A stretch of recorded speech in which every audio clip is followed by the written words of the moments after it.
라는 제목으로 함께 말씀을 보길 원합니다. 오늘 우리가 함께 볼 말씀은 갈릴리 해변에서 예수님이 제자들을 부르시는 장면입니다. 우리가 너무나 잘 알고 있는 말씀이죠. 그렇지만 제가 새 번역으로 다시 한번 읽어드리겠습니다. 귀 기울여 들어주시면 감사하겠습니다. 예수께서 갈릴리 바닷가를 지나가시다가 시몬과 그의 동생 안드레가 바다에서 그물을 던지고 있는 것을 보셨다. 그들은 어부였다. 예수께서 그들에게 말씀하셨다. 나를 따라오너라. 내가 너희를 사람을 낚는 어부가 되게 하겠다. 그들은 곧 그물을 버리고 예수를 따라갔다. 예수께서 조금 더 가시다가 세베대의 아들 야고보와 그의 동생 요한이 배에서 그물을 깁고 있는 것을 보시고 곧바로 그들을 부르셨다. 그는 아버지 세베대를 일꾼들과 함께 배에 남겨두고 곧 예수를 따라갔다. 너무나 잘 알고 있는 말씀, 이 장면을 잠시 상상해 보겠습니다. 물결이 잔잔하게 퍼집니다. 갈릴리 해변에 물결이 잔잔하게 퍼지는 그때 작은 어선들이 물가에 정박해 있습니다. 물결이 배를 건드리면 물결의 리듬에 맞춰 부드럽게 배가 흔들립니다. 배 위로는 분주하게 움직이는 사람들이 있습니다. 어부들입니다. 그날도 그렇게 평범한 하루였습니다. 어부들이 그물을 던집니다. 시몬, 안드레, 야고보, 요한은 평생 그렇게 살아왔습니다. 그들의 삶입니다. 오늘도 그물을 던지고 내일도 그물을 던질 것입니다. 그런데 그날 누군가 그들의 일상을 깨뜨렸습니다. 나를 따라오너라. 예수님이었습니다. 예수님의 이 한마디는 너무 간단해서 오히려 그것이 낯설게 들렸습니다. 그 한마디가 그들의 평범한 일상을 흔들어 놓았습니다. 하지만 시몬과 안드레는 곧 그물을 버려두고 야고보와 요한은 아버지 세베대와 품꾼들을 두고 예수님을 따라갑니다. 우리는 이 장면을 볼 때마다 감동을 받습니다. 어떤 감동입니까? 그래, 순종하려면 이렇게 해야지. 그래, 이게 진짜 헌신이지. 예수님이 부르면 곧바로 따라가는 것, 이것이 참된 순종이지. 그러나 마가복음에서 나타난 제자들의 행동을 보면 꼭 그렇지만은 않은 것 같습니다. 예수님이 풍랑을 잠잠케 하시고 오병이어의 기적을 보였지만 제자들은 아직 깨닫지 못하였더라 라고 기록하고 있습니다. 이뿐만이 아닙니다. 제자들은 누가 더 크냐고 그것을 두고 마가복음 9장에서는 서로 다투고 있습니다. 야고보와 요한은 좌우편에 권세의 자리를 주시옵소서라고 자리 싸움과 더불어 많은 제자들은 십자가 앞에서 다 도망칩니다. 심지어 베드로는 3번이나 예수님을 부인합니다. 과연 제자들이 예수님을 제대로 이해하고 따랐던 것인가? 나를 따라오너라. 버려두고 따랐던 제자들의 모습은 그 순종의 모습은 과연 예수님을 따랐던 제자들의 삶인가라는 의문이 생깁니다. 혹시 제자들은 자신만의 기대 속에서 예수님을 따랐던 것은 아닐까? 혹시 제자들은 자신의 계산 속에서 예수님을 따랐던 것은 아닐까 하는 생각이 들게 합니다. 겉으로 보면 정말 예수님의 그 따르는 모습은 놀랍습니다. 과연 나는 저렇게 할 수 있을까? 예수님의 부르심에 모든 것을 버리고 예수님의 부르심에 즉각 응답하였던 그들의 모습은 정말 놀랍습니다. 하지만 시몬, 안드레, 야고보, 요한은 예수님을 따랐지만 예수님을 자신이 바라는 메시아로 이해했습니다. 내가 바라고 있는 그 메시아. 제자들은 로마의 압제를 무너뜨리고 무너진 이스라엘을 다시 일으켜 세울 메시아를 꿈꾸었습니다. 그래서 예수님께서 사람을 낚는 어부가 되라 하셨을 때 그 말씀을 구원의 부르심이 아니라 심판의 선언처럼 들었을지도 모릅니다. 심판의 선언? 제자는 어떻게 사람을 낚는 어부가 되라 라는 그 말씀을 심판의 선언처럼 들었을까요? 구약에서는 어부가 물고기를 낚는 모습으로 하나님의 심판을 묘사합니다. 대표적으로 예레미야 16장 16절에서 18절과 에스겔 29장 3절에서 5절 말씀을 보면 우리는 확인해 볼 수 있습니다. 예레미야 16장은 하나님이 이스라엘 백성들의 죄악에 대해 내가 너를 심판하겠다라는 선언입니다. 그런데 그 심판에 대한 묘사를 어부들이 고기를 잡는 것으로 묘사합니다. 예레미야 16장 16절 말씀입니다. 여러분의 이해를 돕기 위해 세 번역으로 읽어드리겠습니다. 내가 많은 어부들 보내서 이 백성을 고기 잡듯 잡아내겠다. 에스겔 29장은 애굽과 애굽 왕 바로의 심판 선언입니다. 물고기를 낚아서 멀리 사막에다 던져버리는 것으로 심판을 묘사합니다. 에스겔 29장 4절 5절 말씀입니다.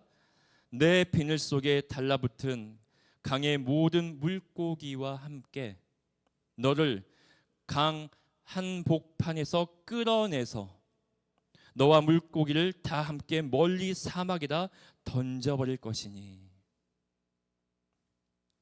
정리합니다.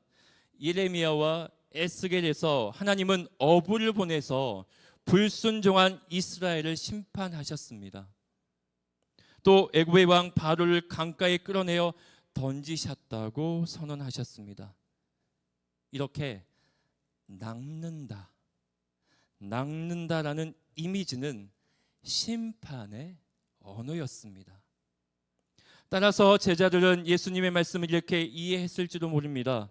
예수님이 제자를 향해 내가 너희를 사람을 낚는 어부가 되라, 어부가 될 것이라 라고 말씀하셨을 때 드디어 하나님의 심판이 시작되는구나. 드디어 우리가 그 도구로 쓰임을 받는구나. 왜냐하면 시몬을 비롯한 제자들은 어릴 때부터 회당에서 구약을 배웠기 때문에 이 내용을 알고 있었을 것이란 얘기죠. 이러한 생각을 지닌 제자들의 따름은 자기 방식의 신앙이었습니다. 제자들은 예수님을 따랐지만 그것은 주님의 뜻이 아니라 자신의 뜻을 이루기 위한 따름이었던 거죠. 제자들의 마음의 중심에는 예수님이 아닌 자기 방식이 자리 잡고 있었습니다. 그래서 제자들의 따름은 겉으로 보기에는 순종이나 자기 욕망을 포장한 따름이었습니다. 그러나 예수님은 제자들의 그러한 오해를 곧바로 고치지 않았습니다. 이 녀석들아, 너가 잘못 생각한 거야. 그게 아니라니까 라고 말씀하시지 않았어요. 오히려 그들을 그냥 품었습니다. 제자들의 따름은 분명 잘못된 방향으로 가고 있었지만 예수님은 그들을 참된 제자의 길로 인도하셨습니다. 왜냐하면 예수님은 제자들을 부르신 목적은 그냥 단순한 동행이 아니었습니다. 제자들에게 예수님이 기대하신 것은 예수님을 만난 후에 변화된 삶이었습니다. 너희 상황이 지금 어떠하든지 상관없어. 날 만난 이후는 바뀔 거야 라는 변화된 삶이었던 것입니다. 예수님은 제자들의 변화된 삶을 기대하시며 그들과 함께 시간을 보냈습니다. 예수님이 말씀하실 때 야, 와서 들어봐라. 듣게 하셨습니다. 병든 자를 고치실 때 일어나 걸어라. 말씀하실 때 보게 하셨습니다. 죄인을 품으실 때 누구든지 죄 있는 자가 돌을 던지라 말씀하실 때 그 곁에 머물게 하셨습니다. 이렇게 제자들은 예수님의 능력을 곁에서 지켜보았습니다. 예수님의 말씀에 감동도 받았습니다. 그러나 제자들의 생각은 여전히 변하지 않았습니다. 예수님이 고난을 예고하실 때마다 제자를 외쳤습니다. 예수님, 그럴 수 없습니다. 십자가라니요. 우리의 왕이신 예수님이 어떻게 십자가에 못 박혀 죽습니까? 그럴 수 없습니다 라고 계속해서 외쳤던 것입니다. 그러던 중 예수님은 제자들이 가장 두려워하던 길, 십자가의 길로 걸어가셨습니다. 그때서야 제자들은 깨달았습니다. 사람을 닦는 어부가 된다는 것은 세상을 심판하는 것이 아니라 죽어가는 영혼을 건져내는 일이었구나. 제자들은 깨닫게 되었던 것입니다. 이 깨달음이 내 방식의 따름, 내 방식, 내가 생각한 내 의지에 따름에서 이제는 예수 그리스도를 따르는 것으로 바뀌게 된 것입니다. 복음의 핵심은 분명합니다. 예수님은 잘못된 동기 속에서 따르는 제자들을 거절하지 않으셨습니다. 너는 이래서 안 돼. 너는 좀 성격이 별론데 너 제외. 탤런트가 없어 제외. 용기가 없어 제외. 예수님은 거절하지 않으셨습니다. 마가복음에서 예수님은 제자들의 무지함을 꾸짖으면서도 제자들을 결코 떠나지도 않았습니다. 제자들의 잘못된 신앙이 완전히 무너지기까지 그냥 예수님은 제자들 곁에서 함께 걸어갔습니다. 이것이 복음입니다. 우리의 상황이 어떠하든지 받아주시는 예수 그리스도의 은혜, 사랑이 바로 복음이라는 것입니다. 하나님은 우리가 잘못된 기대 속에 있을지라도 그 따름을 통해 우리를 빚어 가시는 줄 믿습니다. 생각해보면 지금 다 빚어서 여기에 앉아 계신 거 아닙니까? 제가 그렇습니다. 그나마 빚어 놓으니까 이 정도. 네. 그나마. 우리가 예수님을 내 방식대로 따를 때 예수님은 그 방식을 우리의 자기의 방식을 예수님의 방식으로 바꾸어 가시는 줄 믿습니다. 하지만 우리는 그 은혜를 마땅히 여기며 아무렇게나 살아서도 안 됩니다. 우리는 그 은혜 안에서 자신을 살필 줄 알아야 합니다.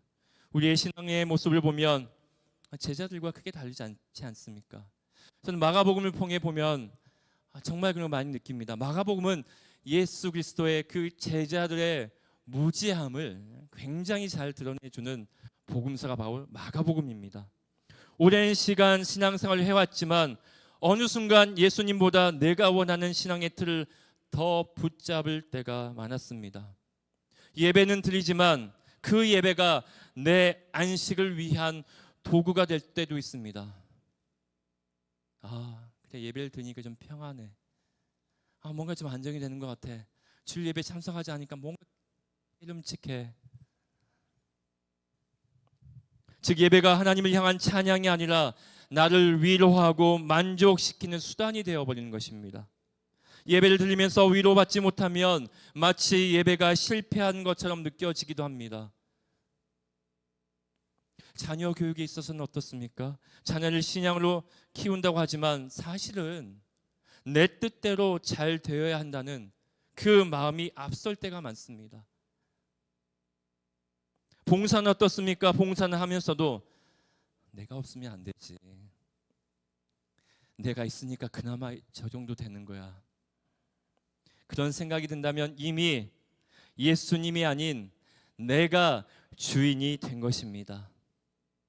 이렇듯 우리의 신앙생활을 하면서도 여전히 내 방식으로 내가 주인인 경우가 참으로 많습니다.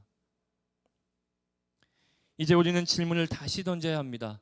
나는 지금 누구의 방식을 따라 살고 있는가? 여러분은 누구의 방식을 따라 살고 있습니까? 예수님을 따른다고 하지만 여전히 내 생각, 내 방식, 내 기대 속에서 신앙생활을 하고 있지는 않습니까? 예수님을 따르는 길은 내가 주인이 되는 것이 아닙니다. 예수님을 따르는 길은 예수님께 주도권을 내어드리는 길입니다. 이거 모르는 사람 없잖아요. 그죠? 너무나 잘 알고 있습니다. 근데 그렇게 쉽지가 않아요.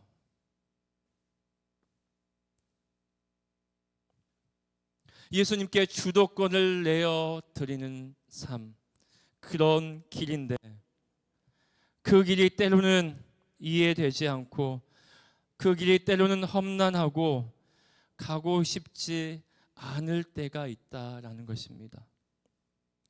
그 길을 가다 보면 때로는 손해 보기도 합니다. 그래서 그 길을 따라 가고 싶지 않을 때가 있습니다. 하지만 그 길 끝에는 생명이 있는 줄 믿습니다. 그 길 끝에는 우리 예수님이 있는 줄 믿습니다. 시몬, 안드레, 야고보, 요한이 비로소 사람을 낚는 어부가 된 것은 그들이 처음 예수님을 따라 모든 것을 버렸을 때가 아닙니다. 그때 그들의 마음엔 여전히 자기 방식대로의 기대와 욕심이 자리 잡고 있었습니다. 진정한 변화는 예수님께서 십자가와 부활을 통해 그들의 잘못된 따름을 바로 잡으시고 새롭게 할 때 진정한 변화가 일어난다는 것입니다. 십자가와 부활을 경험한 자, 그런 자들에게는 진정한 변화가 있다라는 것입니다. 그때 비로소 그들은 예수님의 뜻과 사랑으로 죽어가는 영혼들을 품는 참된 제자가 될 수 있었습니다. 우리의 신앙도 마찬가지입니다. 우리가 아무리 신앙생활을 오래 해도 마음속에 내 방식도의 따름이 있다면 참된 제자가 될 수 없습니다. 그러나 내 방식의 따름이 끝나는 그 자리, 내 생각과 욕심을 내려놓고 예수님의 뜻에 나를 맡기는 순간 우리 삶에도 참된 제자의 길이 열릴 줄 믿습니다. 말씀을 마무리합니다. 우리는 오늘 본문을 통해서 제자들의 모습을 보았습니다. 겉으로는 모든 것을 버리고 예수님을 따라간 듯 했지만 그 마음속에는 여전히 자기 방식과 기대가 자리하고 있었습니다.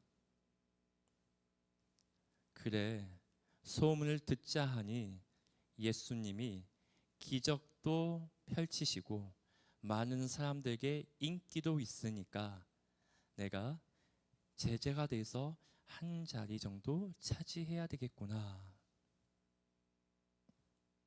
제자들의 따름은 순종처럼 보였지만 사실은 자기 욕망이 포장된 따름이었습니다.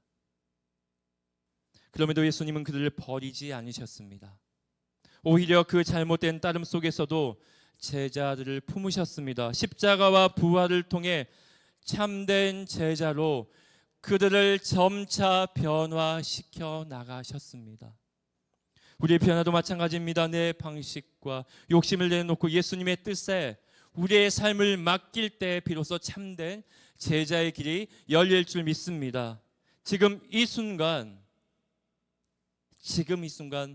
스스로에게 물어보시길 바랍니다. 나는 지금 누구의 방식을 따르고 있나?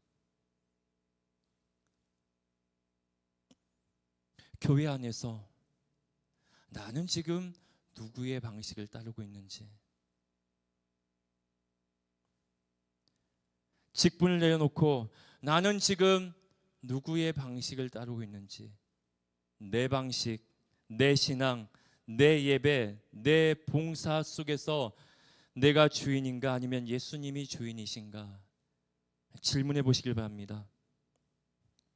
이 시간 소망하기는 내 방식의 따름에서 벗어나 예수님의 방식으로 삶을 맡기시길 소망합니다.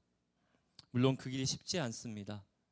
이해되지 않고 힘들고 손해처럼 보일 수 있지만 내 방식을 버릴 때 그 길 끝에는 생명과 예수님이 함께하길, 예수님이 함께하심을 다시 한번 기억하길 소망합니다. 그러할 때 우리에게도 참된 변화가 찾아올 줄로 믿습니다. 이 시간 찬양하며 다시 한번 주님 앞에 나가는 시간 갖도록 하겠습니다.